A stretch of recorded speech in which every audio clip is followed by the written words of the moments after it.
And a very good afternoon, folks. Mio Adlan here once again for another session of ACTnow Hot Issue. What's for lunch? It is Thursday. Hopefully, you guys are having a great day so far. Hope you guys have prepped enough what you guys want to have for lunch. Mungkin ada yang dah pakai telefon tu, dah order Grab, whatever that you want to eat to be sent to your office. Mungkin ada you guys wanting to go out and have, spending some time with your friends when you are eating outside. But make sure should you guys, do patron a restaurant out there. Kalau you all keluar makan ke restoran mana-mana, hopefully you guys do follow SOPs as what our Minister of Health has been saying over and over again. Yes, boleh dine in, boleh makan dalam, jaga penjarakan physical, that's fine. But make sure while you're waiting for your food to be served, you wear your mask. And then when eating time, of course, you take your mask off because you tengah nak makan. And should you guys want to lepak after you finish eating, make sure you guys put your mask back on, even though you are, down there, enjoying your time with your friends after that. Because again, it is very, very important. It is very, very, very, well, uh, yeah, very important lah sebenarnya. Sangat-sangat penting untuk anda sentiasa follow all of the SOPs around because, well, we have been hearing things that's happening across our borders in Singapore, for instance. Like, there's been a surge of cases coming up in Singapore, which they have no idea how things have been going on. We don't want that to happen back in Malaysia. Granted, we have been hitting quite low numbers in comparison with previously, but still in the thousand, five, 6,000s to be exact. But yeah, still, we should not stop complying with the SOPs. We should not stop following all the SOPs because those SOPs are the ones that are helping us sedikit sebanyak membantu kita untuk kita mencegah, untuk kita stop from what you call it, from doing all this, making sure that we are taken care of. Thank you so much to our regular viewers. We have Nick, we have Daniel, we have Fabian coming on to the show. Thank you so much, guys, for always supporting ACTnow Hot Issue. Make sure you guys do share this. Make sure you guys do give us a like and give us a comment down below. And join me in our conversation today. You know why? Because Melvin dia lepas geram, dia tak puas hati sebab semalam I tak ada bersama-sama dengan dia yesterday. I was not around, unfortunately. And today, I'm being left all by myself handling the hot issue today. But never mind, it's fine. I'm okay. I'm all right. I love to talk to myself as much as Melvin always loved to talk to himself. But yeah, that's what we're all about here, sharing with you guys the latest issues, the latest topic, whatever it is that's going on around. And the first topic that we want to bring you guys is as simple as that. SOP compliant, cops happy. Well, this has been reported in the news lately. Is that the police, specifically the police in KL, they are quite happy. They're quite satisfied with the SOP compliance rates, as only 10 compound notices are issued on an average each day. Ini bermakna orang di Kuala Lumpur, at least orang di Lemah Kelang, sudah mula mencelik mata. They have opened up their eyes in really understanding how serious things are with the COVID. Hence why the SOPs are in play. Hence why the SOPs are in effect that they have to follow. And it has shown that people are generally compliant when it comes to following SOPs right now. And it's definitely a good thing. Granted, no one's perfect. Nobody's perfect. No country is perfect for that matter. Ada juga yang akan menyumbang kepada all these kind of things. But we are glad, we are happy that majority of Malaysians, especially the ones who are in KL, are more compliant with whatever that they need to follow in regards of SOP. And it has reported as well on October 20th, Sabah recorded an overall SOP compliance rate of 97.6%. Only 8 compounds were issued across the state of Sabah for COVID-19 SOP violations, namely for failure to register before entering the premise. And the COVID-19 daily cases in Sabah has dropped sharply because of the due diligence, because of the people who are, people who are following, they are following all of the SOPs around. And it has also been reported that the police has mentioned we must continue to adhere to the SOPs, as I mentioned. That has been outlined because the main factor influencing the change in numbers of COVID-19 daily cases is our own attitude. And one Viewer Daniel has actually mentioned, I wonder the police will be happy in Malacca next month. Well, as what was actually discussed yesterday in regards of politicians as well as masks. Everyone knows, everybody in Malaysia knows that there's actually a very, very important thing which will be happening down in Sabah Sabah pula, in Malacca very, very soon because of the PRN, because of the election that will be happening in the state of Malacca. Hopefully people down there will follow all the SOPs. Ya, ya standard lah bila kita cerita pasal elections, bila kita cerita pasal pilihan raya, things can get a bit chaotic. People tend to forget who they are, dengan ceramah sana, dengan ceramah sini. It has been already issued by KJ, YBKJ, about people not able to actually do any activities in relations to politic activities. So no ceramah happening on all parties. Tak kisahlah whether you dacing ke, whether you rocket ke, whether you bulan dan bintang ke, whether whatever it is, you're not allowed to do all these kind of things. And we hope that people down there in Malacca do follow whatever it is that has been issued for the safety of themselves. Kita dah tahu dah what happened in Sabah, a while ago, and how that actually, wrecked the country in more ways than one in regards of the spread of COVID-19. We don't want another Sabah happening down in Malacca. So we do hope that people do follow the SOPs down there in Malacca. But all in all, at least until today, the SOPs are being followed very, very well, very, very closely. And it was also reported in Kelantan, October 5th. COVID-19 infection in Kelantan still exceeds 1,000 cases, and even when it reduces, we still have about 900 cases. So it shows that some states out there are still having trouble wearing, and people following the SOPs, people following the proper guidelines or whatever it is they need to do. As mentioned by Daniel as well, even he has seen a lot of people in public covering only their mouths and not their nose. I don't understand that. I really don't understand that. What is the point? A lot of things that we have actually shared across this channel, as well as in general, that if you just close your nose, if you just close your mouth, your nose is still exposed. You are still breathing in the bad air, and you are breathing out the bad air in you should you have COVID-19. So why do we need to cover like this? Make sure you all tutup betul-betul, because we need to make sure that you are taken care of and you are taking care of others as well. It's a two-way street. Adalah jalan dua hala, is because you kena follow benda-benda ni semua. And what Daniel has actually mentioned is about bad breath. Mungkinlah kot dia That's a funny one actually. Yeah, maybe he has bad breath. Mungkin dia punya, pernafasan dia macam buruk sangat, hodoh sangat, ugly sangat, sampai tak boleh nak share dengan orang. But it is very, very important that you guys do cover up. Kalau bad breath sangat, make sure you guys go and buy proper toothpaste, brush your teeth, Go see the dentist, for goodness sake. Make sure that you take care of their breath rather than spreading it around and not following the proper guidelines. And what Fabian has mentioned, obviously, is very, very important as well. If everybody compliant to the SOPs, we definitely can flatten the curve of COVID-19 even further. I totally agree with you, Fabian.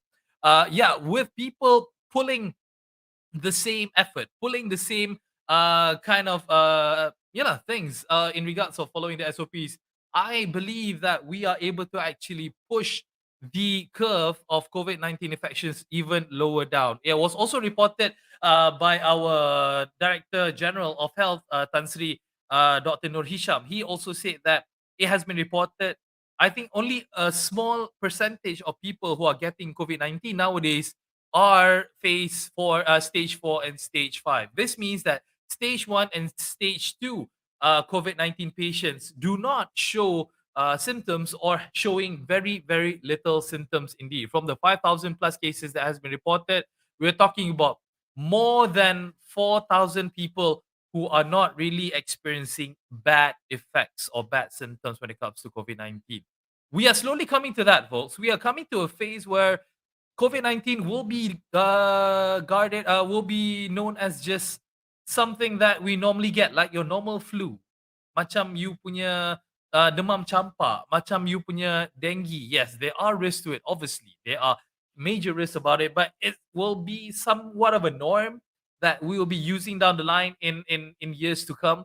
So hopefully we're able to fight this off, with uh, some of the some of the Malaysians out there who are already getting booster shots out there, especially the frontliners. Hopefully, this will somewhat make things better moving down the line. And coming back to the topic at hand of what we are saying, that yes, compliance with the SOP.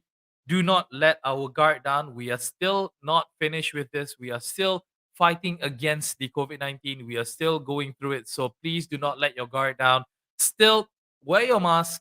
Make sure you guys scan your My Sejahtera application whenever it is you guys go out, and make sure you guys have that proper distancing with other people. As much as we want to believe that everyone out there are fully vaccinated, but the virus is still out there. You may not get it, but you could be the spreader of COVID-19. Okay. Macam sikit tekak lah ini cakap sorang-sorang sebab kita dah tak ada kawan nak bersembang kan. But nevertheless, yeah, that's actually the first topic that we have, talking to you about compliant, talking to you about making sure that people follow all of the SOPs. Now, jumping into the second topic at hand, what are we going to talk about? We're going to talk about something that is maybe a bit of a touchy subject to some people out there. Yeah, we know for a fact that Malaysia is, we practice, we practice, actions, freedom in regards to whatever it is that we want to do. Granted, this particular thing has, caused a lot of things, has caused a lot of problems down the line, but you can't deny the fact that it has been dampened. Dah kurang dah sebenarnya in regards of people doing this thing. And that thing that I wanted to bring you guys for this topic is that smoking. Yes, people, I mean, a lot of people who are smokers are there. Cigarettes are still being sold prominently. It's still out there. It is part of our life, part of a lot of our lives actually. To some of our close ones, our friends, our parents, our children, for instance. Some of them, do smoke. Then and sometimes it's really hard to kick the habit. But some do have resolved to changing their habit. Rather than smoking, they have actually picked up vaping. They have picked up vaping because they believe that in regards of vaping, you don't have the seriousness, or you don't have the dangerousness of inhaling tar in your lungs. Hence why it has been reported that vaping is actually safer, but there's actually two ways of looking at it. A lot of people are still saying that it is still smoking, it is still a hazard to your health. But what we want to share with you guys about this day is that revenue over health. We want to talk about how vaping has actually, become a what you call it, a money making industry, that people are actually forgetting that it is still very very dangerous to our health. And it is reported that the government is planning to impose taxes on e-cigarettes containing nicotine in the year 2020 federal budget, because until now, for the past 10 years, vaping has been tax free. You don't tax the vape industry. You don't tax anyone who's actually selling vape products.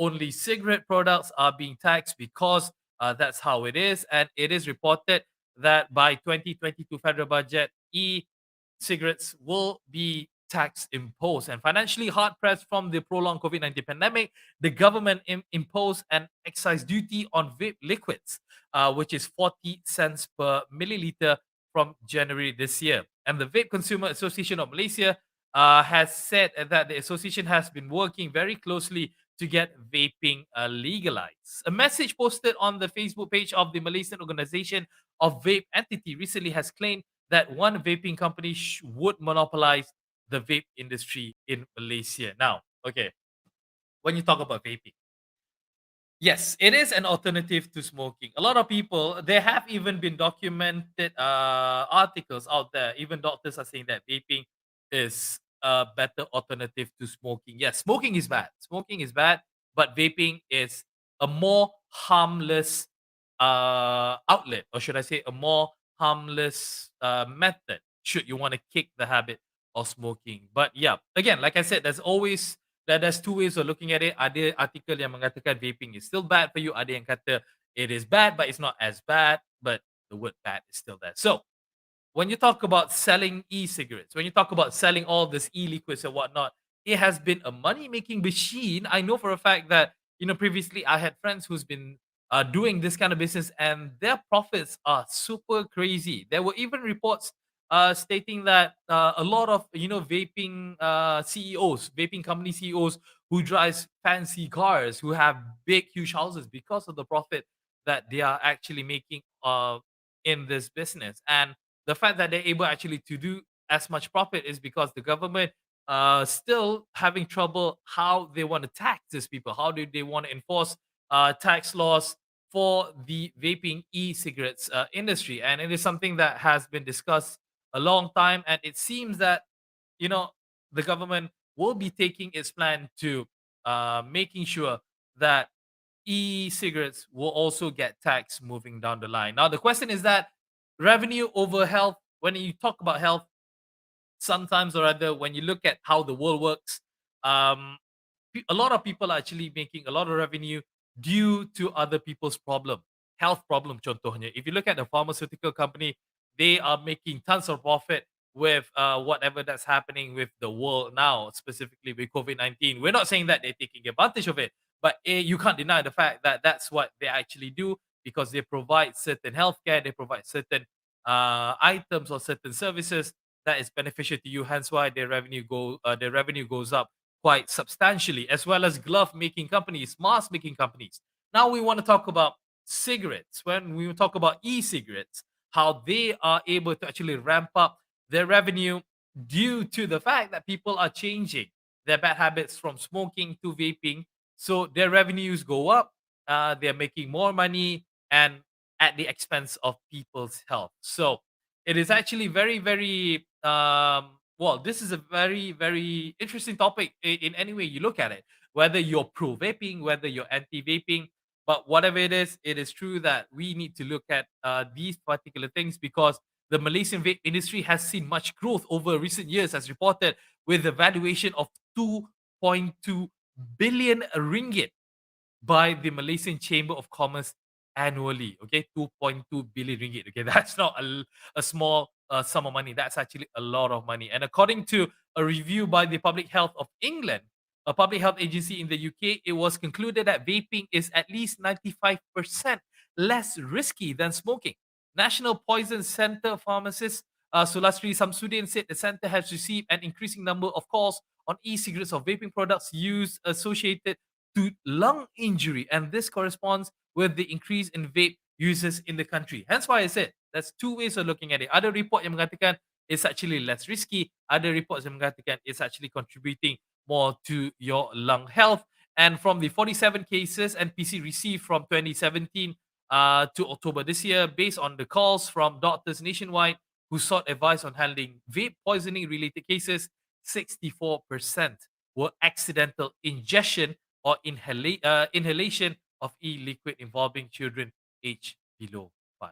Okay, that's actually very scary statistics when you look at it. And many vape poisoning incidents go unreported. This is not mandatory to report poisoning incidents to the center, and this is something that we need to be very mindful of for whatever happens. I am an adamant of people saying that you should not smoke or vape around your children, regardless of whether it's legal or not, whether it's fine or not. You should not just do that. It's very bad. You're showing a bad example to your family members, especially I can't even talk right, especially to your kids out there. So tolong jaga diri elok, janganlah buat benda-benda yang tak elok around your family members. But when you talk about revenue over health, as what the title suggests, yeah, we need to look into this. And if the government can actually impose such tax, at least some of it can go to the revenue for the government. At least government making money. You know how much the government is making money of alcohols as well as tobacco. Maybe they should make money on vape as well, and that could actually discourage people from vaping down the line. I don't know. Maybe it could actually do that. Maybe they could do such things. And one thing that Fabian is actually saying here: smoking is prohibited in eateries and public places, yet people still ignore it. But operators fail to educate patrons. Refrain smoking at the premise is the best way to respect those and non-smoking. I do agree with you as well. People in eatery places, they should know by now. The law has been passed for a long time already. They should know that you should not smoke within 3 meters, 10 feet of an eatery place. Okay, you should not do that, especially when it's indoors, especially when it's air conditioned. You as a smoker, again, whatever you want to do with your life, that's up to you. People cannot stop you from wanting to do whatever it is to your body, but respect everyone else. Should you want to light out one, go outside, go far away, go find a tree, go smoke in your car for all that matter. Okay, do not go out there and easily smoke. And if restaurant owners are afraid that their patrons would just run away or say bad things about you, the law is on your side. They can say whatever they want, but the law is on your side. If you're refraining them from smoking and they're not happy about it, it is their choice. It is their problem and it's not yours. And people say bad things about you. All you have to do is just say that I'm the restaurant owner and I want to uphold the law and I don't want people smoking in my premise. It's as simple as that. It may sound simple as you may think, but believe me, the law is on your side and it's never wrong when you're in the right. All you have to do is just uphold the law basically and do whatever is right, whatever that is important to you and your other patrons as well. Banyak lagi orang that will be on your side, and just make sure that you exercise your rights in whatever shape or form that you need to do. Tapi janganlah sampai you bertumbuk dengan orang. Don't lah until you go and slap the person ke, rotan the guy ke, whatever it is. Say nicely once, say nicely twice. If the second time they still don't want to hear, then just bye bye.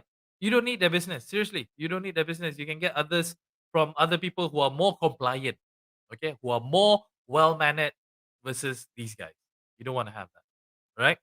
Okay, cool. That's all the topic that we have. Bila kita bercakap seorang, we don't really have to talk that much. But yeah, that's what we do here at ACTnow.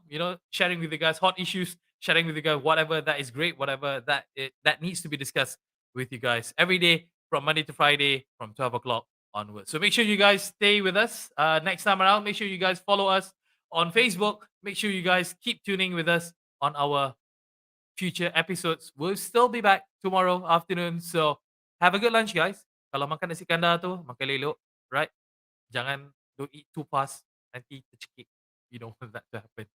We are Lania. Signing out. See you guys tomorrow. Take care. Bye.